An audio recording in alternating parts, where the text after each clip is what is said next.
What's the most reckless thing you've ever done for the wrong reasons? First week of senior year, I was standing by my locker when my ex walked by laughing with the guy she'd left me for. My friends jumped on it instantly. Damn, you really used to run this school. What happened? One of them grinned and said, I couldn't get a single girl anymore if I tried. I could get anyone in this building, I shot back, before I'd even thought about it. One of them nodded across the commons toward a girl sitting alone at a corner table, sketchbook open, ignoring everyone. We'd all heard about her. Every guy who'd approached her got shut down flat. Bet, he said. Get her to go on one date with you. I'll give you my Switch and the games. You lose? You admit out loud you peaked at 15. Easy, I said. The next day I rolled up the way I always did, confident, leaning on the table. Hey, nothing. I made a show of spinning my keys so she'd notice they were to a decent car. She glanced at them, glanced at me, and went back to her sketchbook without a word. A few days later I tried a different angle, sat next to her at lunch while my boys watched. Is that charcoal? That's really good. She looked at me dead on and said, You're not curious? You're just bored. Then she went back to drawing. I started actually paying attention after that. She ate alone every day but never looked lonely. She'd be sketching and sometimes smile at nothing, like the page had told her something. I wanted to know what that was.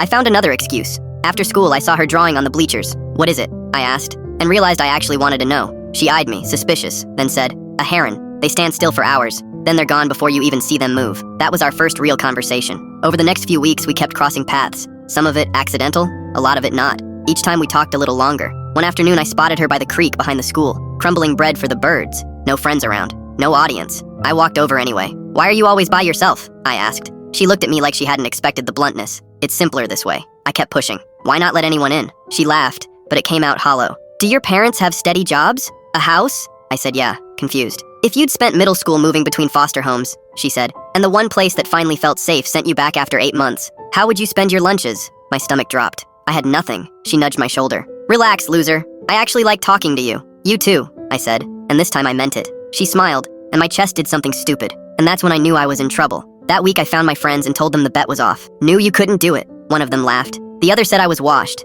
I just walked away because this wasn't about them anymore. The next day I found her by the creek again. Can we talk? Her guard went straight up. She could tell something was different. Sure, she said, in that cold voice from the first week. So I told her everything. The bet. Why I'd started it. How small my friends had made me feel, and how badly I'd needed to prove something. My voice cracked on it, because I hated how it sounded out loud. She was quiet a long time. Then she laughed. Slow at first, then doubled over, and I felt sick, waiting. Finally, between breaths, she said, I know. My stomach hit the floor. I figured it out the second day, she said. You think I haven't seen that exact move before? But there's something else I know too. I looked at her. She'd gone a little pink. Somewhere along the way it stopped being a bet for you. I asked the only thing that mattered. Do you actually like me back? She held my eyes for what felt like a year, until I felt like an idiot. Then she smiled. That smile. Yeah, I do. We've been together since. She's at art school 2 states over now, and I drive up most months. I never did get my friends' games. Best bet I ever lost.